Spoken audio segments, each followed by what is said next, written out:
So Marco's run in Wano is marred with people downplaying him. Essentially, people call him the king of stalls, he doesn't get any wins. People underrate Marco because of these plot crutches, so to speak. He's never allowed to finally get a W on anybody. He's always just used as a device to buy time. And it is true, but you should downplay him because of that. His feats are still great, and we're going to talk about that here, especially in regards to this Big Mom Marco fight. So Big Mom and Marco fight after Marco flew all the way to Wano. From this point, Marco then flew from this ship to the main island and he carried Cat Viper all the way there. And then actually did say he was tired. He kicked down Big Mom's ship and we saw Perospero's visceral reaction to it being Marco and not King. Seemed that he was much more fearful of Marco than King. You also see that Marco chased after them, obviously, because that's how they brokered the deal to work out an alliance. All Big Mom's crew seems to know of Marco, which should be obvious because he was Whitebeard's right hand. But it does seem more than that. It seems as if they know him from combat experience. With that said, that even applies to Big Mom, as we'll get into later. Prior to the Marco interaction, Big Mom was having a brief interaction with the Straw Hats where she got Zeus back, and apparently Zeus was like taken out from Frankie's motorcycle. Like when Frankie's motorcycle went through Zeus, apparently he was so tired after this that he was still fatigued in the Big Mom's fight. It's kind of weird. Maybe you just say he was tired from being used by Nami. I don't know. It was just a plot moment. But that's all she did. She threw an Eco Sovereignty at Luffy. He dodged it, which is an underrated feat for base Luffy pre-rooftop, especially compared to somebody like Kid, who still doesn't dodge it. But other than this, she doesn't take any significant damage or isn't fatigued really in any way. When they do have their actual interaction and Marco and Perospero do make their way to Big Mom, Big Mom reveals that she is in an alliance with Kaido, and thus Marco's alliance is null and void. The two have to fight. And thus that's where you see Big Mom say, "Oh Marco, I thought you were better than this, helping out these whippersnappers. So sad how Whitebeard's remnants have lost their way." "You sure you're not mistaking the meaning of the word remnants, Big Mom?" says Marco. And at this point, we get a clear understanding that these two are about to fight.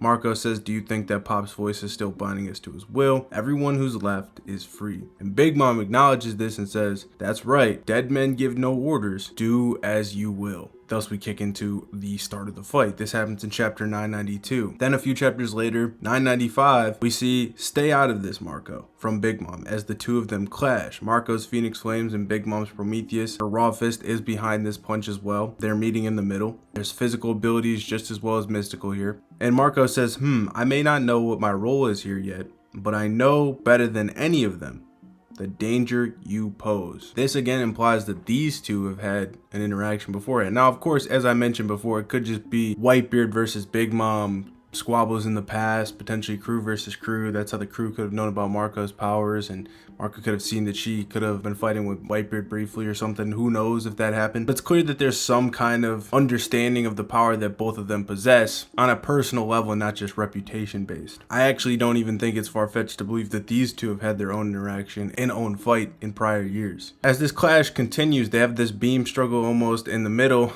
but obviously with their fists. And we see that Prometheus starts screaming out, and Big Mom is confused. She says, "Prometheus, why am I losing to mere flames?" Now, it could be Big Mom talking there, or it could be Prometheus. Either or, it doesn't really matter. Prometheus is obviously an extension of Big Mom. Regardless, she loses this clash to Marco. And a lot of people chalk it up to just what Marco says after Phoenix Flames' special properties, which I'm sure plays a role. Obviously, the fire is gonna struggle, but she's using her raw force on this as well and still loses the clash, and it's still very impressive. Also, Marco was able to react to her and didn't get overpowered physically in the interaction. This is even different from what he normally does, where he just spins around and blocks attacks. Now, as Marco is feeling a little confident and cocky and explaining the Phoenix Flames, when the flames dissipate, you can see that these two are already very, very close. She grabs onto Marco by the neck. Now, I don't know if I'm gonna classify this as like off guard. She probably just grabbed him, like I said, through the flames.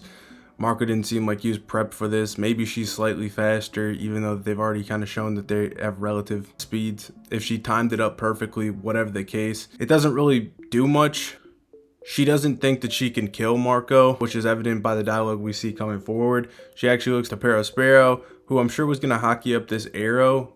We've seen Marco take a sword to the head before. Would this arrow have killed Marco? I still think not, because even if the arrow went through his head, He would still regen after, despite it being hockey or whatever. Also, is one arrow going to take out Marco? I highly doubt it, especially given that like there's no way this arrow has more AP than like Big Mom just slamming her fist down into his head. But regardless, Marco seemed to think it's not something ideal. He says, well, this is great. I mean, I don't think this implies he's going to die. I just think like, if you're going to get shot in the head by an arrow, do you want to take it? No. Right, it's common sense. So the Sulongs intervene, Carrot and Wanda. They take out Perospero, and Big Mom gets kind of like distracted. She drops Marco, and Big Mom ends up saying, there's a couple translations to this, so I'm going to break down both. She ends up saying, I don't have time for your little personal squabbles. Don't bring them up here on this battlefield. You hash them out. Look, Marco, if you want to kill me, you'll have to do it another time. I don't have the soul weapons to spare on you now. That's the first one. Now, the second one is so annoying to be on the sidelines of the battlefield. Don't involve me in your squabbles. Do whatever you want. Marco, if you want to kill me, do it some other time. I don't have the souls to use against you right now. This one I actually agree with more, because let me paint this picture for you. With her saying soul weapons in the initial one, she actually does have all her soul weapons. She used Prometheus. Prometheus was seemingly defeated by Marco. Zeus is there. She's flying on both of them, so she can use them in a limited capacity. And then by the time she gets to the roof, they're able to be used fully. She has Napoleon on her head, who's 100% fine. So it's possible you take the interpretation that she's saying that Zeus and Prometheus, who visibly have X's over their eyes, at this point aren't in a fighting state, but I don't even know what goes into that, because what is their stamina threshold? They're obviously fine by the time she gets to the roof, which is, minutes later. How does that even work? She can't pump in more power to them. When she does get to the roof, she recharges them somehow. It's very kind of ambiguous. I'm not sure if like she just sent Zeus up to the thunderclouds and lightning filled it back up, and then with Prometheus, did Kaido shoot some fire out that Prometheus ate? Not sure. Again, the stamina threshold of these guys is super inconsistent, and it's like, well, why couldn't she have just sent Zeus into the air here? Like, just because that's higher up, she couldn't have just sent him flying up higher? Not really sure. Now, souls I think makes more sense, because like I said, she does have her weapons already, and at this point she has souls saved up for the fight that she's actually focused on. She doesn't really care to fight Marco here. This is just a personal squabble. She's got more real beef with Luffy and wants to go aid the alliance with Kaido and take out the worst gen. That's what she's focused on. So she expends her energy and souls that she has saved up here to, regen wounds that she may or may not receive, or use the souls to amplify, whatever the case, sacrifice her own life to get bigger. It's gonna end up inhibiting her in the fights to come that she knows is happening. Now, with that said, you can also take this interpretation here that with her advanced conquerors that we know she has, and with the soul weapon that we know is fine, Napoleon, just essentially with what she has here, she is admitting she cannot beat Marco. And I actually do believe that, because not having the soul weapons or not having the souls to spare on him implies that this is not something that she can just do casually. This is something that's going to take a while. This is something that's going to be struggle for her to potentially, if you take the interpretation of the souls, she might have to heal wounds. She might have to use other homies, pull other souls from other places, exert a ton of energy here that she is not confident in doing, and then having to go deal with another fight. Now, of course, a big part of that is just going to simply be Marco's regeneration, where it's going to be something that's going to take a ton of time. We've seen him take attacks from Garp. We've seen him be able to withstand Akainu's magma for periods. He can regen, take beams from Kizaru. He can regen from pretty much anything we've seen. So killing him, we don't actually even know what the threshold is to actually be able to kill him for good. So therefore, it might not even be a situation where you have to say, is Marco really going to be a threat? It's more so just like she doesn't want to waste the time that it's going to take to put him down. Regardless, though, that is his ability, and we have seen that he was not overwhelmed from her physical strength, as he did clash even, and actually won that clash, and his flames directly counter her flames. Prometheus is a non-factor in this fight. We don't know how Zeus would interact, but if his speed is relative to hers, he has shockwave during negation, he could have the counterforce needed to match her punching power. This is a very difficult fight. In my view, I don't see any way you can interpret this as not a high diff.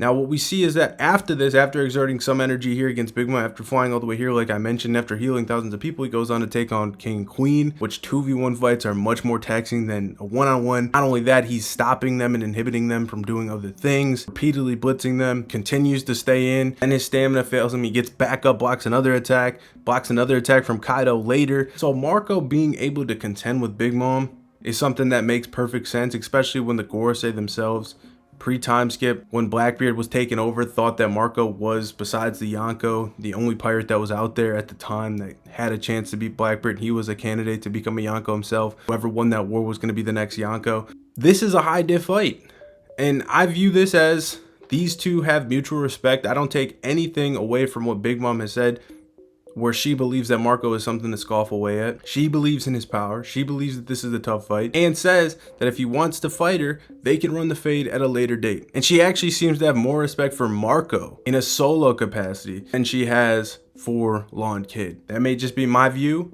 but when she tells Law and Kid that they're coming for a throne, she's like, all right, I haven't felt this much pain in all this time. Mind you that most of, like, the pain she feels is usually from off guard settings where they volley back and forth, hitting shock willies during negation. You know, Kid comes in with his rubble and fucking brings in the magnetism and everything. She says to them like, oh no, I'm gonna take this serious now, show you what it means to be an emperor. And then obviously everything kind of continues from there. But you can take that as you will. You can disagree with that. But I do believe that Big Mom wins this fight, but it's high diff, and I think Marco needs to be respected. I'll catch you guys in the next one. Peace.